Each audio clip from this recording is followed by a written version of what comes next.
हाँ स्टूडेंट, तो हम अभी देख लेते हैं हमारा सेकेंडरी oocyst का स्ट्रक्चर।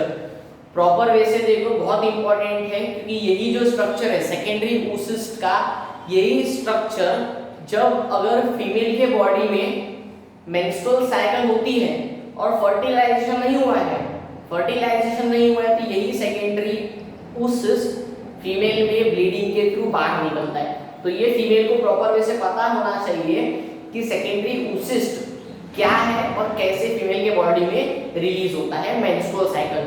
अगर सेकेंडरी oocyst के साथ में फर्टिलाइजेशन हो गया देन उसके बाद में जाइगोट बनेगा, लेकिन अगर सेकेंडरी oocyst का फर्टिलाइजेशन नहीं हुआ तो वो सेकेंडरी oocyst ग्राफियन फॉलिकल से शेड लेके, मतलब ग्राफियन फॉलिकल का सपोर्ट लेके आप बोल सकते हैं, उसकी कवरिंग्स वगैरह लेके, नरिशमेंट लेके वो कहाँ आ जाएगा, ब्लीडिंग के थ्रू बाहर निकलेगा। वो आपको याद रखना है क्योंकि अगर सेकेंडरी oocyst क्या नहीं कर पा रहा है स्टूडेंट्स, अगर सेकेंडरी oocyst फर्टिलाइजेशन नहीं कर पा रहा तो वो कहाँ जाने वाला है, ओवरी के थ्रू बाद में जब पूरी मेंस्ट्रुअल साइकिल कंप्लीट होगी तो वो कहाँ रिलीज होना है, ब्लीडिंग के थ्रू बाहर निकलने वाला है। तो स्टूडेंट्स सेकेंडरी oocyst का जो स्ट्रक्चर वो देख लेते हैं। सेकेंडरी oocyst जो है अनफर्टिलाइज्ड एग है, फर्टिलाइज्ड हुआ तो क्या कन्वर्ट होगा वो जाइगोट में, अनफर्टिलाइज्ड जो एग है वो ओव्यूलेटेड मतलब ओव्यूलेशन की प्रोसेस के थ्रू वो क्या रहता है, वो सेकेंडरी oocyst रहता है।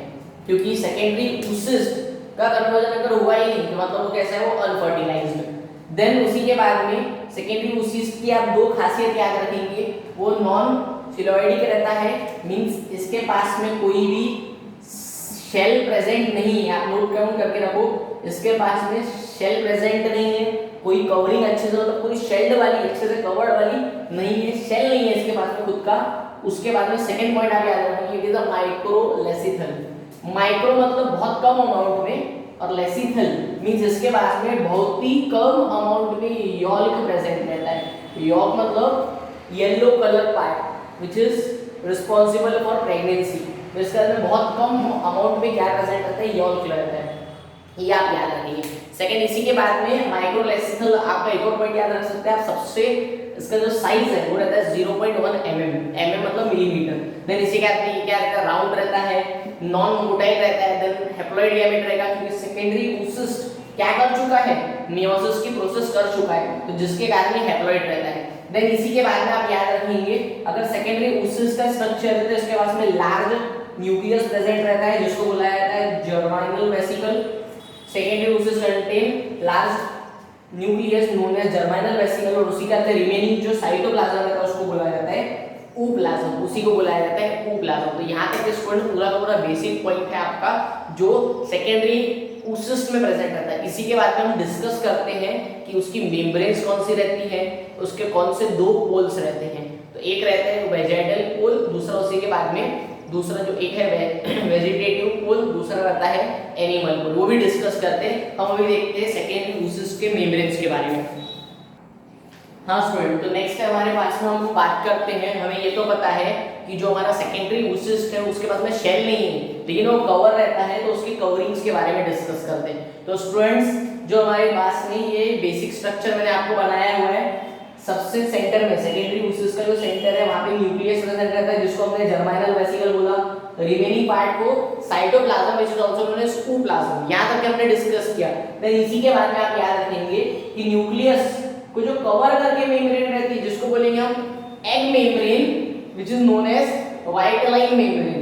तो एग मेम्ब्रेन को ही वाइटलाइन मेम्ब्रेन बोला जाता है जो क्या सीक्रेट करती है, which secrete non cellular glycoprotein membrane which is known as zona pellucida. तो आप याद रखेंगे कि जो हमारी अंदर वाली लेयर है ये सीक्रेट करती है नॉन सेल्यूलर। तो यहाँ पे जो आपको स्ट्रक्चर दिख रहा है ये नॉन सेल्यूलर जो स्ट्रक्चर दिख रहा है जहाँ पे सेल नहीं है तो ये सीक्रेट करती है। मतलब क्या बोल रहा हूँ मैं, vitelline membrane non cellular glycoprotein membrane, जैसे कि आपका ये हमारा न्यूक्लियस।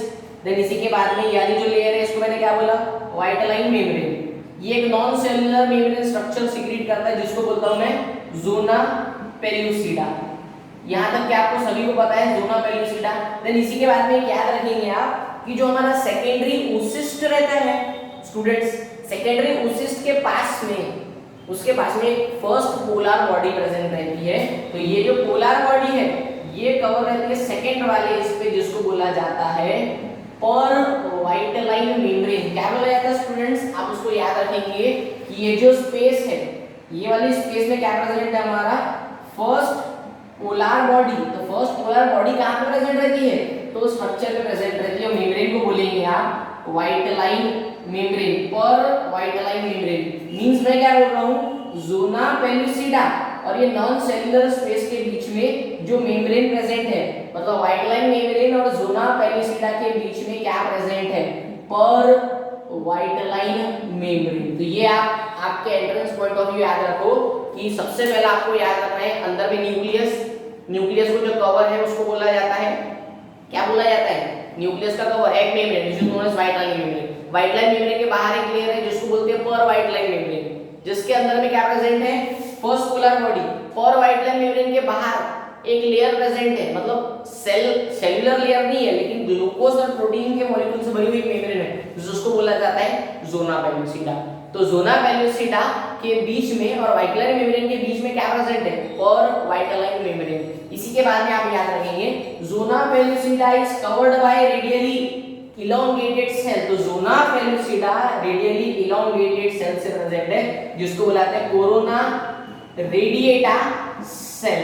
तो कोरोना रेडिएटा सेल्स के बारे में हमने प्रीवियस लेक्चर्स में देखा होगा, ये सब मैंने आप पहले से पढ़े इसलिए मैंने आपको फटाफट बता दिया।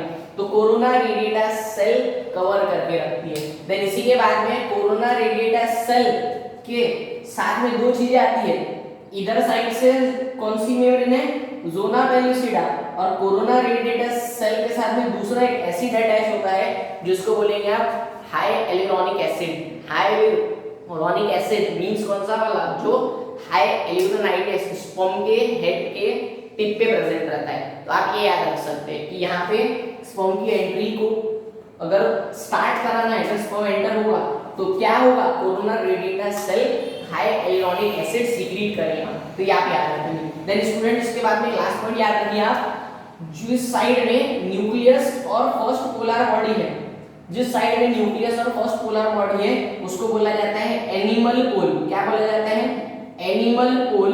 और जो रिमेनिंग पार्ट है उसको बोला जाता है वेजिटल पोल। रिमेनिंग मतलब ऊपर वाला जो पार्ट है उसको बोला जाता है वेजिटल पोल। तो यहाँ तक के स्ट्रक्चर है हमारे पास में स्टूडेंट्स किसका, पूरा का पूरा सेकेंडरी oocyst का। तो यहाँ तक के हमारे पास में स्टूडेंट पूरा स्ट्रक्चर है सेकेंडरी oocyst का।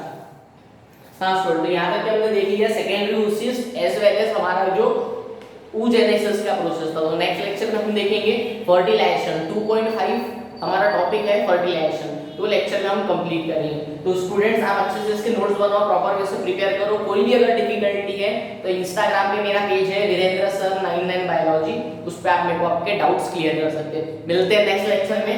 Thank you so much dear students.